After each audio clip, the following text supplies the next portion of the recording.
No. Would you lose on your shield, as they say, or? You'd like to think you would, but you've got a great corner team. I don't think his corner team are giving him any help. I would communicate to the corner that my eye socket's gone, I've broken it, and they'd ask me.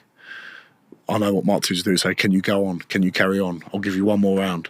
And I'd like to think in my heart that I could say, yeah, I'll go on one more round. But until I've been in that situation, I don't know. And Dubois could have been like that. I think he could have been like that from round 3, round 4. His eye was getting smashed, and Joe Joyce has got a brilliant jab. Sparred loads of times with him. Solid. But Dubois proven his mettle, fighting Jarrell Miller, come through a corner there. Dubois, when he fought Hrgovic, round 1, round 2, was getting absolutely smashed with right hands and just came through and bludgeoned Hrgovic in the end. So he's proven his mettle, and it's not going to be an easy night's work for Joshua. It's going to be a great fight. We had Spencer Fear on here a few weeks ago. Good man. And he said to me that I seen Joshua in camp. Joshua looks like he's just refining what he needs to do. And Triple D's had a new coach come on board, which is trying to strip him back and try and get him ready. And he thinks it's a little bit too soon. Who? Triple D. For Triple D. Yeah. But the thing is, he's fought. He probably. I agree that Joshua is the favourite, but he's mixed with the top guys. Usyk's the best in the division, and he's fought Usyk, and he's fought Jarrell Miller. He's fought Joe Joyce now, albeit a loss, and fought Hrgovic. Where else is there to go other than if you get a shot at the world title, you might as well have a go again. How does Triple D win against AJ? Joshua obviously has got the history of people, the stigma around him of, he can't take a punch. Obviously, you're a heavyweight, you get hit by one of these elite guys, you're going to feel it. I don't think it's that, but it will be playing on his mind that Dubois is a massive puncher. He's just got to bring the fight to Anthony Joshua. He's got to take a few risks in an educated way and be the aggressor in the fight, not sit back too much. And Dubois got brilliant feet. He comes in a few inches in range, few inches out, and he's very good at counter right hands. If you just lean in a bit too much over your front foot, he will sting you with that backhand. And it never drops me, but it will shake you to your boots if it hits you. Have you ever sparred with AJ? No, I'd love to though. I think at one point after the Southern Area win, I was meant to go and spar him, but I was on a holiday somewhere and it just didn't work out, the timings. But it'd be an honour to spar AJ because, like every boxing fan and boxing supporter, you look up to someone like Anthony Joshua who changed the game, really. Yeah. He got so many more people interested in boxing, especially when I was at university.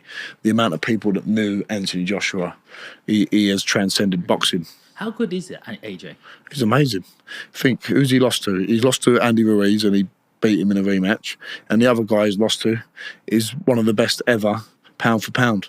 Undisputed cruiserweight, undisputed heavyweight. He's just beaten Tyson Fury. And I really think the way that Joshua is on a good trajectory now, confident. I know he's not beat the massive names. He's beat Jermaine Franklin, Robert Helenius, Otto Wallin and Francis Ngannou. But the confidence that gives you, getting knockout wins. How much does that give you in confidence? You've got to be on a roll. You've got to have confidence. It's like any sport. If you're a batsman in cricket and you scored 350s and 100 in your last 4 games, you're going to be more confident than if you've got 2 golden ducks, or if you're a darts player and you've won a couple of your last tournaments. Momentum in sport, momentum in life is a massive thing. So Joshua will be on a high, and if he gets the call to fight Usyk again with his new training team, Ben Davison, the great coach, I think he'll be confident in winning that fight, but it's a tough ask. How important is it to stay active in boxing? Because I see you just fought in February. Yeah. You recently just fought where you just boxed July. that guy. Yeah, and I want to fight again very quickly. You want to fight. You want 2 more fights by the end of the year. Like, I don't see heavyweights that active. Yeah, it's really important to fight regularly, I think. Why don't they? The politics of making fights is often a thing about it. If you're in really tough wars, you need to recover from the wear and tear because it does take away from you a little bit. Where I've only had 1 in 30 seconds, I'm fresh, I'm ready to go. And I've read a little turning point in my head the last 6 months. You've got to stay active. You don't want to be coming out of camp for 4 or 5 weeks eating a load of rubbish and then thinking about getting weight off or getting fit again before you go into camp. I'm fit now, I'm ready to fight again. So use it. Use that in a valuable way. What do you think of Turk Ali Sheikh, who's changing the game? He's changed it. You know, he's changed the game amazingly. Some great fights that have happened in Saudi Arabia. Zhang Wilder, Zhang Parker. Yeah.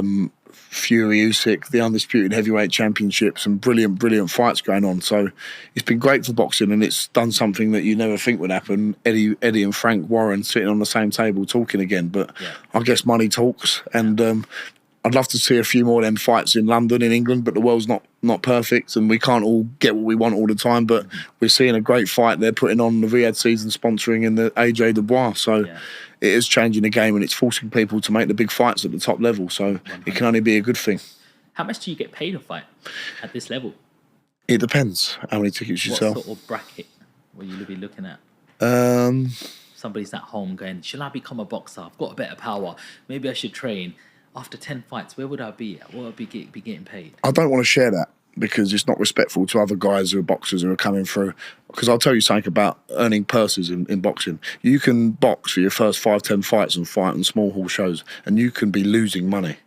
Boxers pay their manager, they pay their promoter, they pay to have the opponent come and fight them. Then they've got to pay the house or the promoter of these small hall shows to then put their to put the show on, put them on the show, and then whatever's left of their ticket money, they split with the promoter. So just say that could cost £5,000, £6,000, £7,000 for a 4-6 round fight. So not a big fight to get a journeyman in, pay your promoter manager. Then you could sell 200 tickets. That might cover 80% of the purse of the fight, of 80% of setting the fight up. But then you've got to give half of that to the promoter of the fight. So you might have £3-4 grand to put towards that £7 grand bill, and then you've got to find your own £3,000, £4,000 to fight, and that's before you're fighting for titles. Wow. So I don't want to be disrespectful and say what I'm earning to them guys. I'm earning I'm very lucky to be earning money out of boxing. I was able to earn money from the very beginning when I was fighting on Matchroom's cards, but I understand a lot of small hall fighters out there haven't got that luxury, and there's some very talented ones out there. And I'm in a position now where I'm earning good money, and it's enough to live on, it's enough to have a nice house, it's enough to pay my bills, pay my mortgage, and hopefully as a heavyweight it will keep growing and growing. But it's a very hard life for boxers out there. So anyone who's thinking about starting boxing and being a professional, think about how hard them challenges are, because they're very real, and you could have 10 fights and be losing money for the whole first 10 fights. So there is a big gulf between for some fighters out there to cover. So it's not just like a dream where you're at AJ and you just get up there and now you're getting 200 million for big fights. And that's like 1 in a million people. You've probably got Anthony Joshua, Canelo, people like that, Bivol. They're the ones on that huge money, Usyk. But for guys who are just starting out, it's a long hard road. And I saw another boxer talking about it. I can't remember his name, but you might see the glitz and the glamour and all the interviews and fighting on shows. But even the guys on Sky Sports, Matchroom and Queensbury, the ones just starting out, they're not all earning the fortune. They're earning enough to cover their costs for their camp, their sparring. They're in a better position than the small hall show guys, with the small hall promoters, but they've still got to cover costs. That's why sponsors are really important when you start off. And all through your career, you want to keep them people with you because they're people that supported you. But it's not an easy game, boxing, to earn money out of. And it's a very hard game. So to be doing it for free and sometimes paying to do it, you've got to have that dedication. And if it pays off, it pays off, but it doesn't always do that. What made you choose boxing over rugby? I love rugby as well.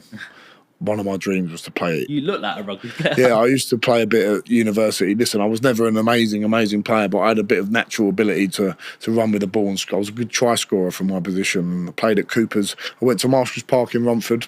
We didn't really have a rugby team. We had about 7 guys who wanted to play a bit, and we just found a few on the day to go and play these other schools. And I went to Cooper's for sixth form, and they used to play some of the good schools like St Joseph's and Bancroft, some good private schools, and we were like the state school that turned up and weren't expected to win too much, but we did win the Essex Cup a couple of times, and that was brilliant. And went to Exeter University, and it was just a different level of rugby, and I thought, wow, this is a new level. All these posh private school boys all coming in, really good guys. But I had to learn very quickly how to play, and I'd never been up in a line-out before, didn't really know how to scrum, but I had natural ability running with the ball, and I made the fresh first team. So the first year's first team, I started getting in on the coattails of that, and by the second year I just started boxing again. I just thought I'd do a bit of boxing for a bit of fitness, and then from there I had an amateur fight at the club, at the uni club, and won in round 1. Saw Dave Allen wanted a bit of sparring. I thought, what an amazing thing that would be. Just say I've sparred Dave Allen, get the picture. Like, it's a bucket list thing. I love Dave Allen growing up, still do now. And called him up a few times. You know, yeah. I've seen a few